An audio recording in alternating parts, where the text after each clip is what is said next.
मित्रांनो, स्वागत आहे परत एकदा तुमच्या आवडत्या चॅनल हॅलो टीचरमध्ये। मित्रांनो, डिस्ट्रिक्ट कोर्ट म्हणजे जिल्हा न्यायालय याचा निकाल लागलेला आहे, तुम्हाला माहीतच असेल। सोबत मित्रांनो त्याच्या जॉइनिंगने सुद्धा सुरू झालेला आहे आणि कालच्या तारखेला लातूर कोर्टाची जॉइनिंग लिस्ट जी आहे म्हणजे ज्याला जॉइनिंग ऑर्डर आपण म्हणूया, ऑफिस ऑर्डर ज्याला म्हणूया, तो प्रसिद्ध झाला होता। आणि सोबतच मित्रांनो आजच्या तारखेला रत्नागिरीचे सुद्धा 23 ऑर्डर जॉइनिंग ऑर्डर सुटलेले आहे। ठीक आहे, तर रत्नागिरीचे जे 23 ऑर्डर सुटलेले आहे त्यांना 4 दिवसाच्या जॉइनिंग करून घ्यायची आहे। सोबतच जे लातूरवाले आहे त्यांना 7 दिवसाच्या जॉइनिंग करून घ्यायची आहे। आता या संदर्भात भरपूर काही प्रश्न मुलांच्या मनात उद्भवत आहे।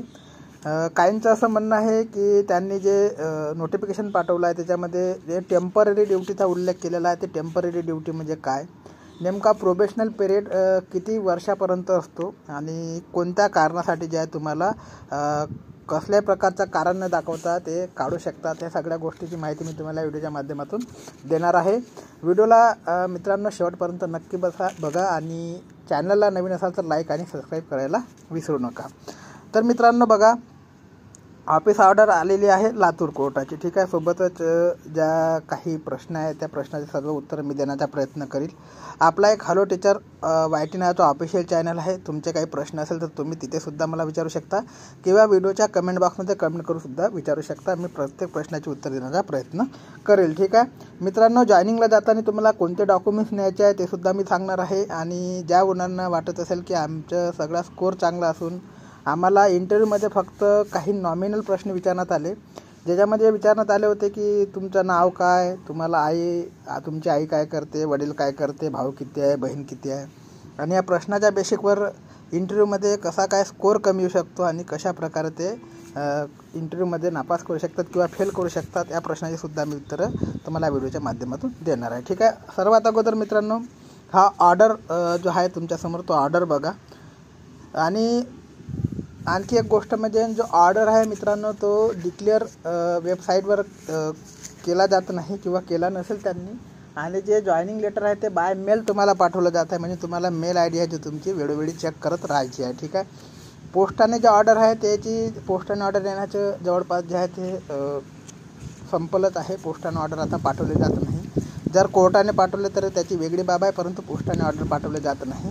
जॉइनिंग ऑर्डर आता डायरेक्ट मेल ID वर पाठवले जातात। भरपूर लोकांना मेल आलेले असेल। ठीक आहे, तर याच्यामध्ये तुम्ही बघू शकता 6/12/2024चा ऑर्डर आहे आणि नंबर आहे 382/2024। The principal district and session जज Latur hereby make the following transfer and posting with effect from 16/12/2024। ठीक आहे, त्याच्यामध्ये बघा प्रेझेंट पोस्टिंग दिलेली आहे आणि न्यू पोस्टिंग दिलेली आहे। 1 नंबरला बघू शकता मित्रांनो तुम्ही जे नाव आहे त्यांचं देशमुख यांना junior clerk extra joint civil court JD Latur on vacant post and he is deputed at 8th joint civil court JD Latur until further orders, तर असं दिलेलं आहे। तुम्ही बघू शकता इथे प्रेझेंट पोस्टिंग न्यू पोस्टिंग काय आहे, म्हणजे प्रेझेंट पोस्टिंग त्यांनी जे काही फ्रेश कॅन्डिडेट असेल त्यांना दिलेली आहे। तर त्याच्यामध्ये बघू शकता तुम्ही जवळपास जे ऑर्डर निघालेले आहे लातूरचे ते 26 ऑर्डर तुम्हाला येथे निघालेले मिळणार आहे। ठीक आहे, आता याच्यामध्ये बघा मित्रांनो the appointment of above newly recruitment required 20 junior clerk subject for following candidates असं दिलेले आहे। ठीक आहे, याच्यामध्ये बघू शकता मित्रांनो याच्यामध्ये जे तुम्हाला बघायला मिळणार the posting of above newly appointed junior clerk are purely temporary on ad hoc basis and their services are liable to be terminated without assigning any reason, म्हणजे याच्यामध्ये तुम्हाला सांगितलेलं आहे तुमची जी जॉइनिंग आहे ही तात्पुरत्या स्वरूपाची आहे आणि कसलंही कारण न देता तुम्हाला याच्यानंतर जे आहे ते जॉइनिंगहून काढून टाकता येतं। आता मित्रांनो सहजासहजी असं कसलंही कारण न देता हे जे आहे ते लिहिलेलं आहे जॉइनिंग ऑर्डरमध्ये तुमच्या, ते प्रत्येक ऑर्डरवरती लिहिलेलं असतं। म्हणजे कोणताही गव्हर्नमेंट जॉब होतो तो स्टेटचा असो किंवा सेंटरचा असो, त्यांचा एक प्रोबेशनल पिरियड असतो। तो प्रोबेशनल पिरियड जोपर्यंत तुम्ही कंप्लीट करत नाही मित्रांनो तोपर्यंत हा जो लाईन आहे ते सगळ्याच ऑर्डरवर लिहिलेली असते। याचं कसल्याही प्रकारचं टेन्शन तुम्हाला घ्यायची गरज नाही। एखादं कोणतेही स्ट्रॉंग कारण असल्याशिवाय कोणताही डिपार्टमेंट तुम्हाला जॉबवरून काढत नाही। ठीक आहे, आता स्ट्रॉंग कारणामध्ये तुमचे जर फेक डॉक्युमेंट्स असेल, तुमचे फेक डॉक्युमेंट्स त्यांना आढळून आले किंवा आणखी दुसरं काही वेगळं कारण जे फेक असेल, तुम्ही दिलेली माहिती फेक असेल तर त्या कारणास्तव तुम्हाला ते काढू शकतात. आता फेक माहिती तुम्ही जर रिटर्नमध्ये दिलेली असेल तर बघा, तुम्ही फॉर्म भरताना वेगळी माहिती भरली आणि त्यांना दिसून वेगळं आलं तर मग प्रॉब्लेम होऊ शकतो. ठीक आहे. तर जास्तीत जास्त जे आहे ते डॉक्युमेंट्सचा मॅटर याच्यामध्ये करतं. जर फेक डॉक्युमेंट तुमच्याकडे असेल तर तुम्हाला काढून टाकले जातं. ठीक आहे. तर अशा प्रकारचे मित्रांनो आपल्याकडे जे आहे ते टर्म अँड कंडिशन आहे. आता या टर्म अँड कंडिशन तुम्हाला मी याच्यामध्ये सुद्धा वाचून दाखवतो, नेमके काय सगळे पॉईंट टू पॉईंट तुम्हाला समजून दाखवतो. ठीक आहे. ह्याच्यानंतर मित्रांनो तुम्हाला सोबत काय काय नाही आता हे सुद्धा याच्यामध्ये डिक्लेअर करण्यात आलेलं आहे. ठीक आहे. तर याच्यामध्ये बघा, the above newly required 26 junior card directed to submit the 2 xerox copy of their Aadhaar card. म्हणजे आधार कार्डचं तुम्हाला 2 झेरॉक्स कॉपी घेऊन जायचं आहे. सोबत मित्रांनो ओरिजिनल आधार कार्डसुद्धा तुम्हाला घेऊन जायचं आहे. ठीक आहे. नंतर आहे पॅन कार्ड ओरिजिनल पाहिजे, bank passbook and 3 passport size photo to their respective establishment for opening of DCPS account and PRAN. ठीक आहे. तर बघा, 3 तुम्हाला कॉप्या तर न्यायच्याच आहे पासपोर्ट साईजच्या, आणि मी म्हणतो 3च्या व्यतिरिक्त तुम्ही जास्त घेऊन जा. कमीत कमी 5 ते 10 पासपोर्ट साईजचा फोटो तुम्ही जवळ ठेवा. ठीक आहे. याच्यानंतर मित्रांनो जे आहे तुम्हाला पॅन कार्डसुद्धा ओरिजिनल घेऊन जायचं आहे आणि बँकेचे पासबुकसुद्धा तुम्हाला ओरिजिनलवाले घेऊन जायचे आहे. झेरॉक्स पण काढून घेऊन जा, 3 किंवा 2 पण जो बी तुम्हाला जमत असेल तेवढेच घेऊन जा, आणि ओरिजिनल डॉक्युमेंटसुद्धा तुम्हाला ठेवायचे आहे. ठीक आहे. The presiding officer are required to option above documents from newly required candidates along with their joining report without fail. ठीक आहे. तर तुम्हाला जमले तर तुम्ही सोबत तुमचे ओरिजिनल डॉक्युमेंट्स आणि त्याचा एक पणसुद्धा घेऊन जा, सर्व्हिस रेकॉर्ड करता लागत असतं. ठीक आहे. सोबत न्यायला हरकत नाही, जे मागितले ते तुम्ही देऊ शकता. ठीक आहे. सोबतच तुम्हाला एक क्रॉस चेकसुद्धा मागितला जाऊ शकते. याचा उल्लेख याच्यामध्ये नाही, पण मागितला जाऊ शकते. सोबत ठेवायला हरकत नाही, ज्यांच्याकडे असेल त्यांनी सोबत घेऊन जा. ठीक आहे. आता हे झालं मित्रांनो आपलं जे जॉईनिंग लेटर आहे, म्हणजे ज्या 26 विद्यार्थ्यांचं नाव आहे ह्याच्यावरती त्यांना काय काय नाही याचा उल्लेख झाला आहे. त्यांना मेलसुद्धा आलेला असेल या 26 विद्यार्थ्यांना. आता बघा, इथून आपण बॅक जाऊया, व्हिडिओ शेवटपर्यंत बघा. हा आपला हॅलो टीचर YT नावाचा ऑफिशियल चॅनल आहे. काही प्रश्न असेल तुमचे तुम्ही मला याचे विचारू शकता. ठीक आहे. तर याच्यामध्ये आता बघा, तुम्हाला जे महत्त्वाची गोष्ट सांगायची आहे ती आता मी पुढे सांगतो. अशा प्रकारची टर्म अँड कंडिशन त्यांनी लेटरमध्ये लिहिलेली आहे. आता त्याचा मी हिंदीमध्ये अनुवाद बघितला. बघा, हिंदीमध्ये अनुवाद सांगतो तुम्हाला. हा हिंदीमध्ये अनुवाद आपल्याला गुगलमध्ये सहज मिळून जातो. याच्यामध्ये काय लिहिलं आहे त्यांनी, तर उपरोक्त नवनियुक्त जूनियर क्लर्क की पोस्टिंग पूरी तरह से तदर्थ आधार पर अस्थायी है. म्हणजे तुमची जी पोस्टिंग आहे ते अस्थायी स्वरूपाची आहे, स्थायी स्वरूपाची नाही. याच्यामध्ये कसल्याही प्रकारचं टेन्शन तुम्हाला घ्यायचं नाही, कारण की कोणतीही पोस्टिंग जी असते प्रोबेशनल पिरियड कंप्लीट होतपर्यंत अस्थायी स्वरूपाची जी असते. मग ते कोणतंही डिपार्टमेंट असो, सेंटरचं असो किंवा आपलं स्टेटचं असो. हा जो प्रोबेशनल पिरियड आहे त्याच्यामध्ये फरक पडतो 1 वर्षाचा. जसा कोर्टाचा प्रोबेशनल पिरियड समजा 3 वर्षाचा आहे, तर बाकीचं डिपार्टमेंट कोणत्या डिपार्टमेंटचा 2 वर्षाचा असतो. ठीक आहे. तर असा थोडासा फरक पडतो. बाकी जे आहे ते लाईन सेम असतात. त्यांची जी पोस्टिंग असतात प्रोबेशनल पिरियड कंप्लीट करेपर्यंत जे आहे मित्रांनो तुमची टेम्पररी स्वरूपाचीच असते. आता ठीक आहे. और इनकी सेवा निलंबित की जा सकते. निलंबित म्हणजे तुम्हाला टर्मिनेट केलं जाऊ शकते. कोणत्या कारणासाठी केलं जाऊ शकते मी तुम्हाला सांगितलंच आहे. तुम्ही जर फेक डॉक्युमेंटचा वापर केलेला असेल तर महत्त्वाचं कारण तेच आहे, फेक डॉक्युमेंट तुम्हाला वापरता येत नाही. ठीक आहे. बिना कोई कारण बता, बिना कोई नोटिस दे पद से हटा दिया जाएगा. ठीक आहे. तर आता हे टर्म अँड कंडिशनमध्ये त्यांचं येतं, सगळे डिपार्टमेंट असं येत असते. तर तुम्हाला कसल्याही प्रकारचं कारण न देता ड्युटीवरून काढलं जाऊ शकते, पण सहजासहजी काढत नाही मित्रांनो. त्याच्याकरता स्ट्रॉंग रिजन हवं असतं. ठीक आहे. यदि वे पद से इस्तीफा देना चाहते हैं तो इन्हें 1 महीने का नोटिस देना होगा. जर तुम्हाला समजा दुसरं डिपार्टमेंट तुमच्या दुसरीकडे चांगल्या पोस्टवर सिलेक्शन झालं आणि तुम्हाला जर इस्तीफा द्यायचा असेल तर तुम्हाला 1 महिन्याच्या अगोदर ते तुम्हाला कोर्टाला सांगावं लागणार आहे, किंवा 1 महिन्याच्या अगोदर तुम्हाला नोटिस पिरियड द्यावा लागणार है. ठीक है. इसके बदले में 1 महीने का वेतन जमा करना होगा. इस्तीफा देना चाहते तो उन्हें 1 महीने का नोटिस देना होगा और इसके बदले में 1 महीने का वेतन है वो भी जमा करना होगा. म्हणजे 1 महिन्याचा पगारसुद्धा तुम्हाला जमा करायचा आहे. ठीक है. इन्हें नियुक्ति के समय भारत के संविधान के प्रति निष्ठा की शपथ लेनी होगी. म्हणजे तुमची जेव्हा नियुक्ती होईल तेव्हा तुम्हाला एक शपथ दिली जाईल, ती शपथ तुम्हाला घ्यायची आहे. इसके अलावा उन्हें सूचित किया जाता है कि यदि वे नियुक्ति पत्र की सेवा की तारीख से 7 दिनों के भीतर नियुक्ति में शामिल होने से विफल रहते हैं तो उनकी जो नियुक्ती है वो स्वतः रद्द हो जाएगी, ठीक आहे। जसं तुम्हाला काल आता लातूर कोर्टाचा ऑर्डर निघाला मित्रांनो, तुम्हाला मेल आल्यानंतर त्याच्यामध्ये जेवढे 7 दिवसाचे त्यांनी वेळ कालावधी दिला असेल बघा, सगळ्याचा वेळ कालावधी वेगवेगळा मिळणार आहे। कोणाला 4 दिवसाचा सुद्धा मिळू शकतो, कोणाला 7 दिवसाचा मिळू शकतो, कोणाला 1 महिन्याचा सुद्धा मिळू शकतो। त्यांनी जो कालावधी दिला त्या कालावधीच्या आत तुम्हाला जॉईनिंग करून घ्यायची आहे। जर तुम्ही त्या कालावधीच्या आत जॉईनिंग केली नाही किंवा त्यांना कळवलं नाही, बघा जॉईनिंग करणं महत्त्वाचे आहे, जॉईनिंग करून घ्या। आणि 7 दिवसाच्या आत जर तुम्ही जॉईनिंग केली नाही तर याच्यानंतर तुमचा विचार केला जाणार नाही, असं क्लिअरली लिहिलेलं आहे। जर तुमच्याकडे काही स्ट्रॉंग रिजन असेल, जसं कोणी बिमार असेल, आजारी असेल, कोणी आउट ऑफ स्टेशन गेलेलं असेल काही कामाकरता, जो 7 दिवसापर्यंत वापस येऊ शकत नाही, तर अशा परिस्थितीमध्ये तुम्हाला कोर्टाला ते कळवायचं आहे, ठीक आहे। जर तुम्ही कोणी हॉस्पिटलमध्ये भरती असाल तर तरी कोर्टाला तुम्हाला कळवायचं आहे। स्ट्रॉंग रिजन पाहिजे, जर तुम्हाला 7 दिवसाच्या नंतर त्यांनी दिलेल्या टाईम पिरियडच्या नंतर जर जॉईनिंग पाहिजे असेल तर त्याच्याकरता स्ट्रॉंग रिजन पाहिजे आणि त्यांना मेन म्हणजे कळवणं गरजेचं आहे, लेखी कळवणं गरजेचं आहे, ठीक आहे। तर अशा प्रकारचं मित्रांनो ते आहे। याच्यात कसल्याही प्रकारची चिंता करू नका, सगळ्याचं सारखंच असतं। जोपर्यंत तुमचा प्रोबेशनल पिरियड कंप्लीट होत नाही तोपर्यंत तुमची जॉईनिंग टेम्पररीच असते, कोणत्याही डिपार्टमेंट राहो, तो सेंटरचा राहो नाहीतर स्टेटचा राहो, याच्यामध्ये कसल्याही प्रकारचं तुम्हाला टेन्शन घेण्याची आवश्यकता नाही, ठीक आहे।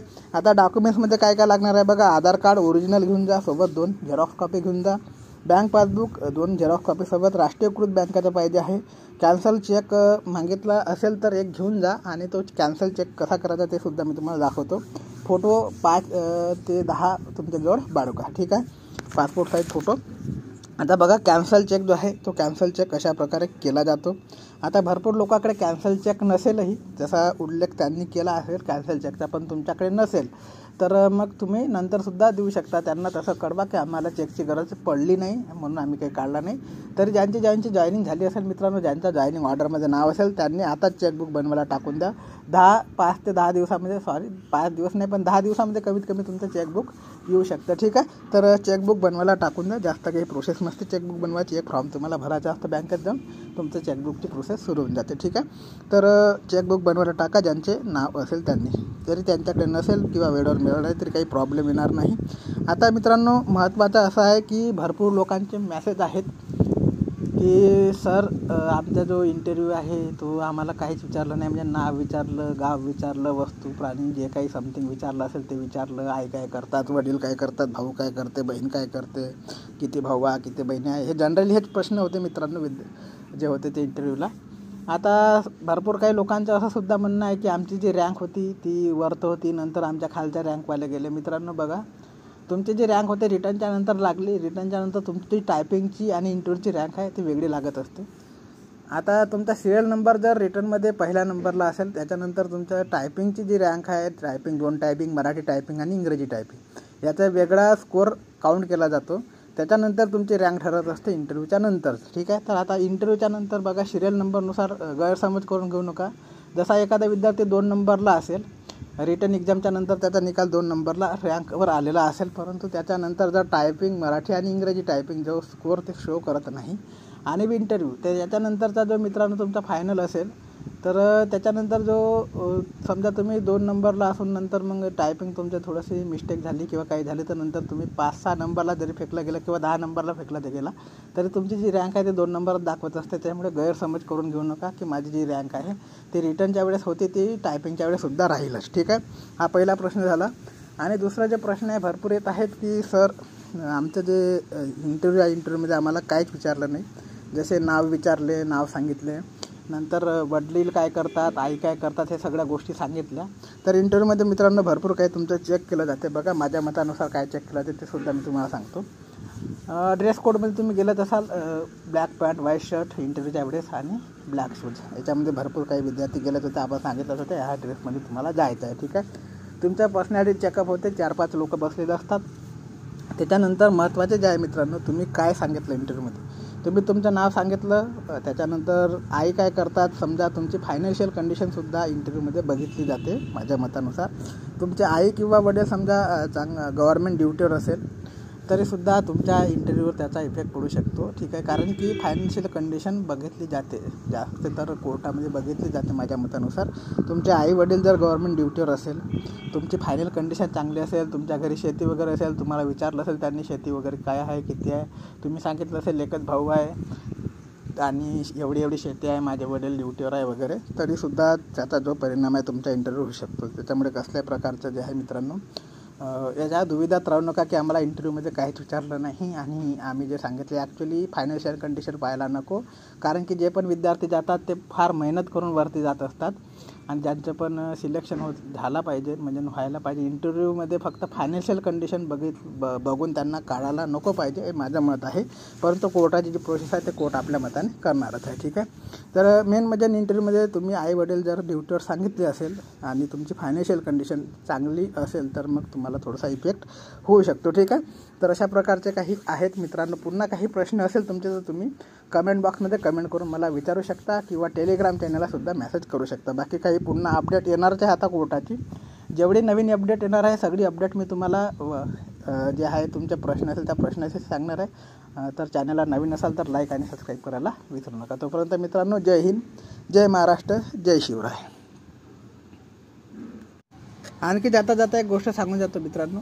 इंटरव्ह्यूमध्ये जर तुम्ही त्यांना शो केलेलं असेल, समजा केलं असेल, तुम्हाला विचारलं असेल की तुमचं आता पुढचा प्लॅन वगैरे काय आहे, म्हणजे आणखी कोणत्या एक्झामची तुम्ही तयारी करत आहात का, किंवा तुमचं आणखी ज्या एक्झाम दिला आहे त्याच्यामध्ये जसं MPSC क्लर्कसाठी भरपूर काही विद्यार्थी आपल्या इकडले लागलेले आहेत. कोर्टामध्ये केस चालू आहे, 9 तारखेला डेट आहे, तुम्हाला माहीतच आहे. तर मित्रांनो, त्याच्यामध्ये जर तुम्ही सांगितलं असेल का आमचं MPSCमध्ये झालेलं आहे किंवा पुन्हा आमची पुढची जे आहे ते पुढची तयारी करायची आहे, जसे आम्हाला STIची तयारी करायची आहे किंवा आणखी कोणती मोठ्या पोस्टची तयारी करायची आहे, त्याचा इफेक्टसुद्धा तुमच्या ह्याच्यावर पडू शकतो. कारण की जर कोर्टाला वाटलं की हा विद्यार्थी हा जो एम्प्लॉई आहे आपल्याकडे टिकणार नाही, तर मग अशा परिस्थितीमध्ये सुद्धा तुम्हाला ते थोडंसं इंटरव्ह्यूमध्ये प्रॉब्लेम करू शकतात. ठीक आहे. पण तुम्हाला शो करायचं नसते की आम्हाला जे आहे पुढची तयारी पुन्हा मोठ्या पोस्टसाठी करायची आहे. आपल्याला जे त्यांनी विचारलं असेल ते एवढंच करायचं आहे की आमचा जो जॉब आहे आम्हाला इमानदारीने करायचा आहे, एवढं तुम्हाला शो करायचं असतं.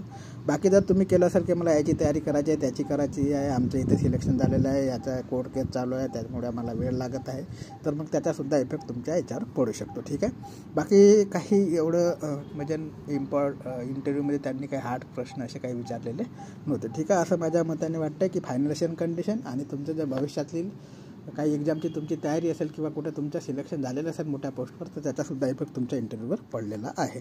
ठीक आहे. तर बाकीची आणखी काही माहिती मिळेल त्या चॅनलच्या माध्यमातून तुमच्यापर्यंत पोहोचण्याचे कार्य नेहमीप्रमाणे केलं जाईल. जय हिंद, जय महाराष्ट्र, जय शिवराय.